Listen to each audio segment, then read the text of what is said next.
Question number 1, Germany के एकीकरण के लिए कौन उत्तरदायी था? Bismarck. Who was responsible for the unification of Germany? Option B is correct answer. Frankfurt की संधि किस वर्ष हुई थी? 1871 में हुई थी। When was the treaty of Frankfurt sign? So 1871। Safety lamp का आविष्कार किसने किया था? हम्फ्री डेवी ने किया था। Who invented safety lamp? Humphry Davy. हम लोग इसमें 80 क्वेश्चंस देखेंगे समान अध्ययन का, जो कि काफ़ी इंपॉर्टेंट होगा प्रीलिमिनरी एग्जामिनेशंस के लिए, वो बीपीएससी का हो, सीडीपीओ हो, या फिर बिहार एसआई हो, या अदर एग्जामिनेशन हो। भारत छोड़ो आंदोलन का प्रसिद्ध नारा क्या था? करो या मरो।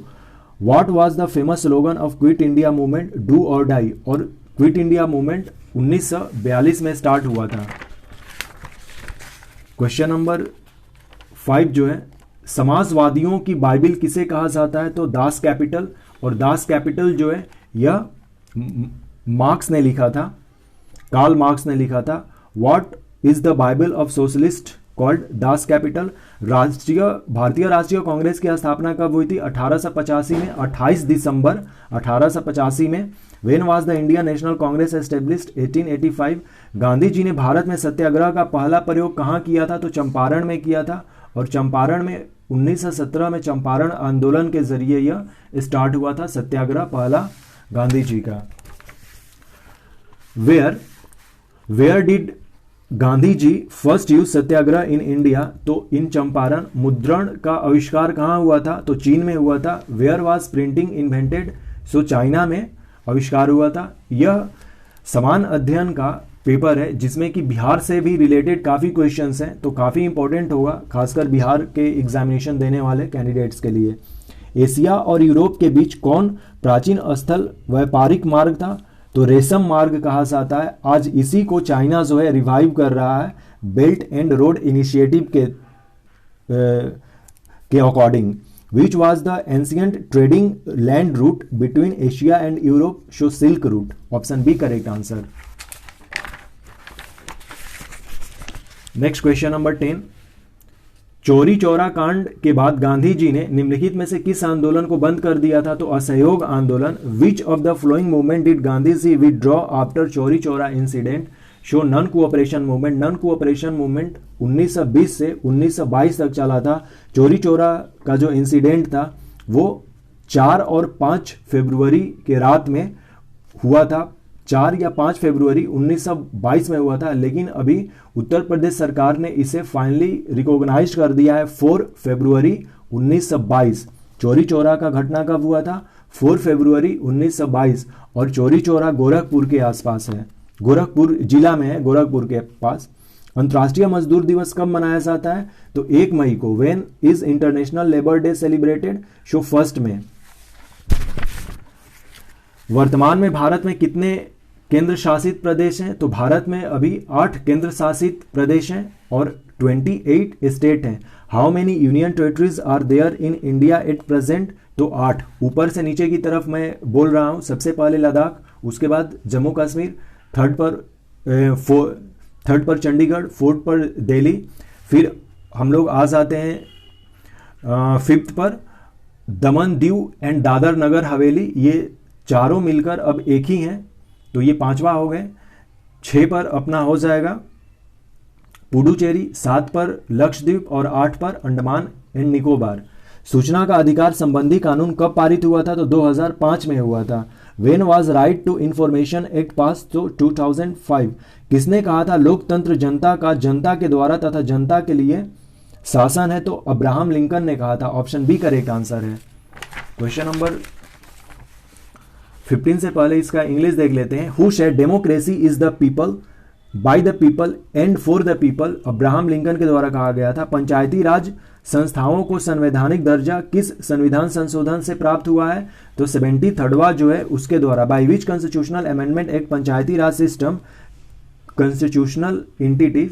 Show 73rd amendment act. Bharat में लोकतंत्र की सफलता में क्या बाधा है? तो ये सभी जो है बाधा है। और शिक्षा रहेगी तो भी लोकतंत्र सही नहीं होगा, गरीबी रहेगी तो भी नहीं होगा, और बेरोजगारी रहेगी तो भी ये हमारे लिए गलत है। तो ये सब लोकतंत्र में लोकतंत्र को सफल बनाने में बाधा पैदा करते हैं। What is the obstacle in the success of democracy in India? Show all of them, illiteracy, poverty and unemployment. Next question number 17 जो है, संपूर्ण क्रांति का नेतृत्व किसने किया था? तो जयप्रकाश नारायण ने 1975 में संपूर्ण क्रांति का आह्वान किया था। Who led the total revolution? Jayaprakash Narayan. Bangladesh कब स्वतंत्र हुआ था? तो 16 दिसंबर 1971 को यह स्वतंत्र हो गया था। 1971 को यह फाइनली पाकिस्तान से इंडिपेंडेंट हो गया था, जबकि 26 मार्च 1971 को ही ये लोग डिक्लेयर कर दिए थे कि हम अब पाकिस्तान से स्वतंत्र हो गए हैं। तो ये दोनों डेट जो है देखना होगा, एक 26 मार्च 1971, एक 16 दिसंबर 1971। 16 दिसंबर 1971 को जो सैनिक थे पाकिस्तान के वो हार गए थे। When did Bangladesh become independence? Show answer 1971 हो जाएगा। भारत में किस राज्य में सर्वप्रथम पंचायती राज की शुरुआत हुई थी? तो राजस्थान में हुई थी। क्वेश्चन नंबर 19 देखते हैं। Which state India implemented Panchayati Raj for first time? Show Rajasthan. निम्नलिखित में से कौन केंद्र शासित प्रदेश है? तो चंडीगढ़ जो है वो केंद्र शासित प्रदेश है। और अभी हमने 8 केंद्र शासित प्रदेश का नाम लिया था। उत्तराखंड, छत्तीसगढ़ और केरल जो है स्टेट है। अभी हमारे पास 28 स्टेट हैं। विच of the following is a union territory? Show Chandigarh संघ सरकार का उदाहरण है। तो अमेरिका, भारत, कनाडा तीनों में जो है वो फेडरल गवर्नमेंट मिलती है। तो इसलिए ऑप्शन डी करेक्ट आंसर हो जाएगा, ऑल ऑफ दिस। एनसीईआरटी के बुक में देखेंगे तो ये लिखा हुआ है तीनों। भारत का केंद्रीय बैंक कौन है? तो रिजर्व बैंक ऑफ इंडिया है। विच is the central bank of India? Reserve bank of India. Question number 23, कृषि उत्पादों के मानकीकरण के लिए किस मानक का प्रयोग किया जाता है? तो एक मार्क का किया जाता है। Which mark is use for standardisation of agricultural products? तो एक मार्क। निम्न में से कौन प्राथमिक क्षेत्र से संबंधित है? तो कृषि क्षेत्र है। 3 तरह के क्षेत्र होते हैं, एक प्राथमिक क्षेत्र होता है, द्वितीय क्षेत्र होता है और तृतीय क्षेत्र होता है। सेवा क्षेत्र जो है वो तृतीय क्षेत्र में आता है, औद्योगिक क्षेत्र जो है वो द्वितीय क्षेत्र में आता है। और पूछा गया प्राथमिक क्षेत्र, तो कृषि क्षेत्र हो जाएगा, option C correct answer. Economic के सेक्टर हैं वो 3 सेक्टर। Which of the following is related to primary sector? So agriculture. Third, service sector is a tertiary and industry is a secondary sector. Bharat में राष्ट्रीय आय की गणना कौन करता है? तो केंद्रीय सांख्यिकी संस्थान CSO, central statistical organisation measure national income in India. निम्न में से कौन पिछड़ा राज्य है? तो बिहार राज्य जो है अपना वो पिछड़ा राज्य माना जाएगा इन चारों में। Which among the following is a backward state? Bihar backward according to economic point of view से ये क्वेश्चन पूछा गया है। तो इकोनॉमिक पॉइंट ऑफ व्यू से बिहार जो है काफी पिछड़ा हुआ है, क्योंकि यहाँ की जो पर कैपिटा इनकम है वो सबसे कम है। आर्थिक क्रियाओं का क्या उद्देश्य है? तो जीविकोपार्जन, option D correct answer. What is the object of economic activities? तो अर्निंग लाइवलीहुड। भारत में राष्ट्रीय आय का सर्वप्रथम अनुमान किसने लगाया था? तो दादा भाई नौरोजी ने लगाया था। और इनकी जो फेमस बुक है on British rule in India, काफी फेमस है वो, जिसको कि इन्होंने 1901 में पब्लिश किया था। Who made the first attempt to estimate national income of India? So Dadabhai Naoroji. दीर्घकालीन ऋण प्रदान करने वाली संस्थान कौन है? तो भूमि विकास बैंक, यानी कि लैंड डेवलपमेंट बैंक जो है, लैंड डेवलपमेंट बैंक जो है वो लॉन्ग टर्म के लिए लोन देता है। विच institution provides long term loan? Show answer land development bank. उपभोक्ता अधिकार दिवस कब मनाते हैं हम लोग? 15 मार्च को मनाते हैं। When is consumer right day celebrated? 15 मार्च। पंजाब में भूमि निम्नीकरण का मुख्य कारण क्या है? तो अधिक सिंचाई होने के चलते वहां की भूमि जो है वो निम्नकरण हो गई है, यानी कि वो खराब हो गई है अधिक सिंचाई के चलते। विच is the main cause of land degradation in Punjab? Show over irrigation. सोपानी कृषि प्रचलित है उत्तराखंड में। ट्रेस फार्मिंग उसको कहते हैं जो पहाड़ों पर किया जाता है, उसको हिंदी में सोपानी कहते हैं, और यह उत्तराखंड में काफी फेमस है। भारत में सबसे लंबा बांध कौन है? हीराकुंड है। हीराकुंड जो बांध है वो उड़ीसा में है। The longest dam in India is Hirakud, और हीराकुंड जो डैम है वो महानदी रिवर पे है उड़ीसा में। क्वेश्चन नंबर 34, किस खनिज को उद्योगों की जननी कहा जाता है? तो बिना आयरन का कुछ भी नहीं होगा, लोहा हो जाएगा, यानी कि mother of industry. Show iron. सर्वोत्तम कोयले का प्रकार कौन सा है? तो एंथ्रासाइट है। कोयले के 4 प्रकार होते हैं। एंथ्रासाइट जिसमें सबसे ज्यादा कार्बन कंटेंट होता है 80 से 90%। फिर है बिटुमिनस, जिसमें कि 60 से 70% होता है कार्बन। और फिर है लिग्नाइट। लिग्नाइट में जो होता है वो 50 से ज़्यादा होता है, और पीट में जो कार्बन कंटेंट है वो सबसे कम होता है, 50 से कम % होता है। और कोयले का जो प्रकार है वो कार्बन कंटेंट के अकॉर्डिंग हमने 4 पार्ट में बांटा है, एंथ्रासाइट, दूसरा बिटुमिनस, तीसरा लिग्नाइट और चौथा पीट। तो इसमें पूछा गया सर्वोत्तम यानी कि अकॉर्डिंग टू कार्बन कंटेंट सबसे ज्यादा कार्बन कंटेंट एंथ्रासाइट में होता है, और एंथ्रासाइट जो है जम्मू कश्मीर वैली में पाया जाता है। यह which is the best type of coal, so anthracite. Gandak परियोजना वाल्मीकि नगर में है, ऑप्शन बी करेक्ट आंसर हो जाएगा। गंडक रिवर पर है गंडक परियोजना, Gandak project is in Valmiki Nagar. निम्न राज्यों में से किसमें सर्वाधिक वन क्षेत्र है, तो मध्य प्रदेश में सबसे ज्यादा वन क्षेत्र है। Which of the following state has the largest forest area, Madhya Pradesh. Kahalgaon तापीय विद्युत परियोजना भागलपुर जिले में है। Kahalgaon thermal power plant is in Bhagalpur district in Bihar, तो ऑप्शन ए करेक्ट आंसर हो जाएगा। भागलपुर में कहलगांव है, और कहलगांव जो है वो एनटीपीसी का है, यहां पर यानी कि कोयला जलाकर बिजली पैदा किया जाता है। सूखे के लिए उत्तरदायी है वर्षा की कमी। The factor responsible for drought, so lack of rain. Bihar में कौन बाढ़ प्रवण क्षेत्र है, यानी कि सबसे ज्यादा बाढ़ किस साइड में आता है, वही पूछा गया। तो उत्तर बिहार। उत्तर बिहार का मतलब हो गया कि गंगा के ऊपर वाला जो है, जिसमें कि समस्तीपुर, दरभंगा, ये सब, Purnia. Which is flood prone area in Bihar, so north Bihar, option D correct answer. भूकंप केंद्र के ऊर्ध्वाधर पृथ्वी पर स्थित केंद्र को कहते हैं, तो अधिकेंद्र कहते हैं, ऑप्शन बी करेक्ट आंसर है यह। The point on the earth surface vertically above the focus of an earthquake is called epicentre. यानी कि देखिए, ये अर्थ का सरफेस है, यहां पर जो होगा वो एपीसेंटर होगा, और जहां से निकला है इसे फोकस कहते हैं। तो फोकस जो स्टार्टिंग पॉइंट है, और सरफेस पर, अर्थ के सरफेस पर जब वो पहला जो पॉइंट होता है उसे एपीसेंटर कहते हैं। यही क्वेश्चन पूछा गया था। सुनामी संबंधित है, समुद्र से है, सुनामी समुद्र में आता है। मलबे के नीचे दबे लोगों का पता लगाने के लिए किस यंत्र का उपयोग होता है, तो हम लोग इंफ्रारेड कैमरे की उपयोग करते हैं। Which instrument is use to locate the people buried under ruin, so infrared camera, option C correct answer है।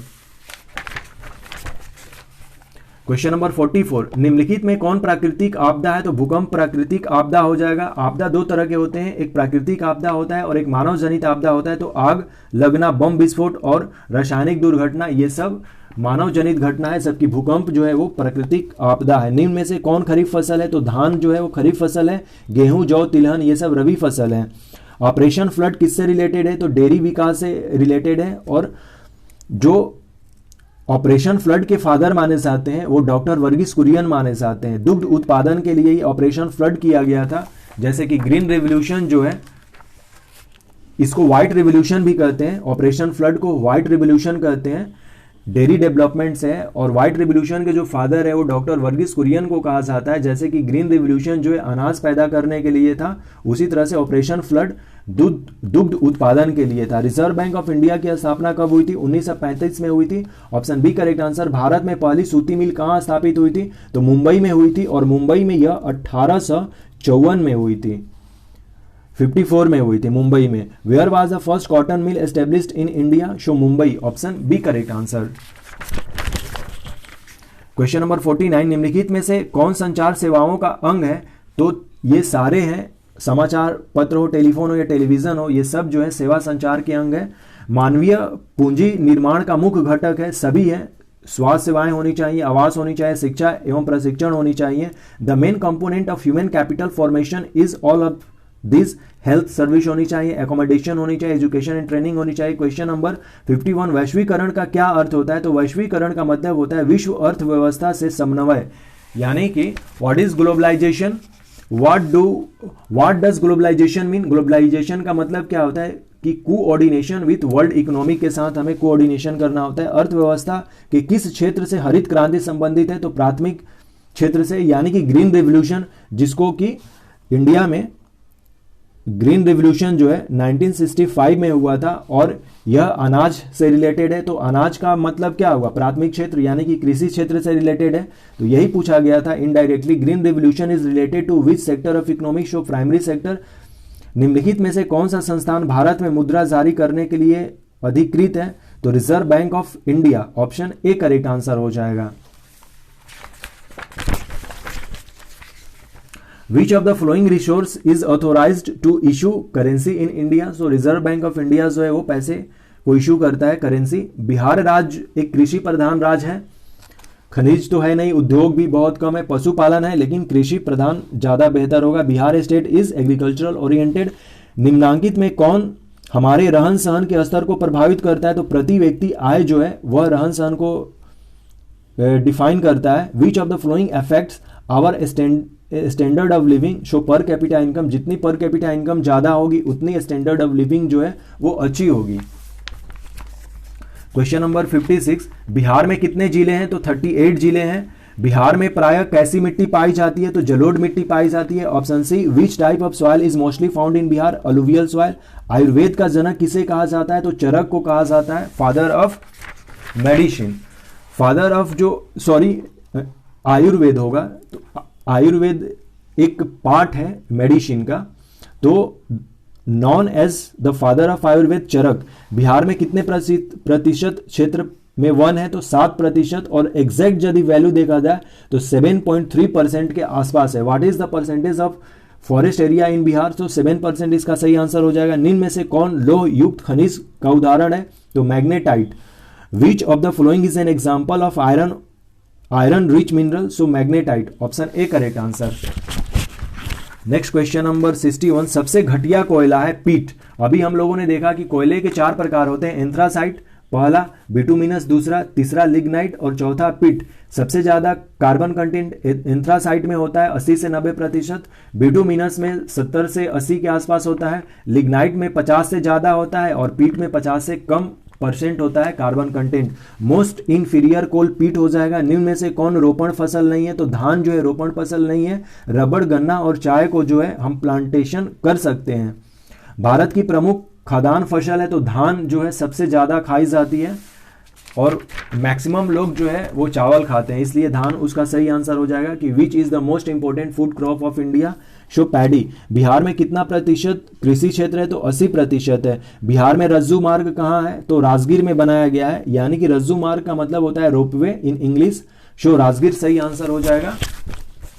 नेक्स्ट क्वेश्चन नंबर 66 जो है, सासाराम का विकास कब हुआ था, तो मध्य युग में माना जाएगा, क्योंकि सासाराम का जो मेनली जो फाउंडेशन है वो शेरशाह सूरी के द्वारा किया गया था। When was Sasaram Nagar developed, so in medieval period, और वो मिडिएवल टाइम था और सासाराम में ही शेरशाह का मकबरा भी है। ये भी कई बार क्वेश्चन पूछा गया है कि शेरशाह का मकबरा कहाँ है, तो सासाराम में है। क्वेश्चन नंबर 67, गोविंद सागर कृत्रिम जलाशय संबंधित है रिहंद बांध से है और रिहंद बांध जो है वो सोन नदी पर बनाया गया है। Govind Sagar artificial reservoir is related to Rihand dam. सर्वाधिक भूस्खलन प्रवण राज्य होगा, ये गिवन ऑप्शन में उत्तराखंड होगा, क्योंकि उत्तराखंड जो है वो पहाड़ी इलाका है और पहाड़ी इलाका में जैसे ही पानी या अदर एक्टिविटीज जो होते हैं उसके चलते भूस्खलन हो जाते हैं।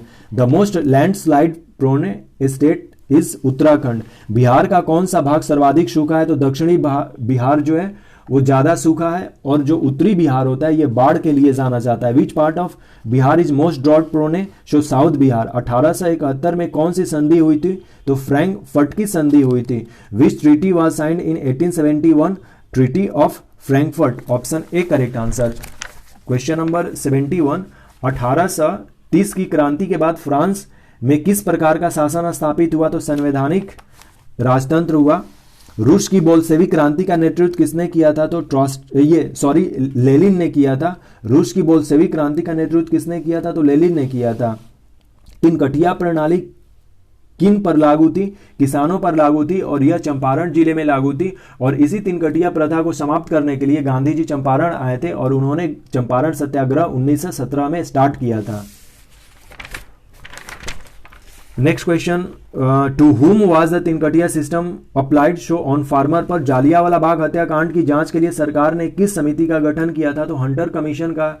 ये हंटर कमेटी यानी कि हंटर समिति का गठन किया था। जालियांवाला बाग जो हत्याकांड है वो 13 अप्रैल 1919 को हुआ था। Which committee was formed by the government to investigate the Jallianwala Bagh massacre? Hunter committee. और इसने अपने रिपोर्ट में कहा था कि जो डायर है, जनरल डायर, उसने सही किया था। डॉक्टर राजेंद्र प्रसाद का जन्म स्थान बिहार में है। बिहार में जीरादेई में इनका जन्म हुआ था डॉक्टर राजेंद्र प्रसाद का, तो ये भी जान लेना होगा हमें। Where is the birth place of doctor Rajendra Prasad? Ziradei, Bihar option.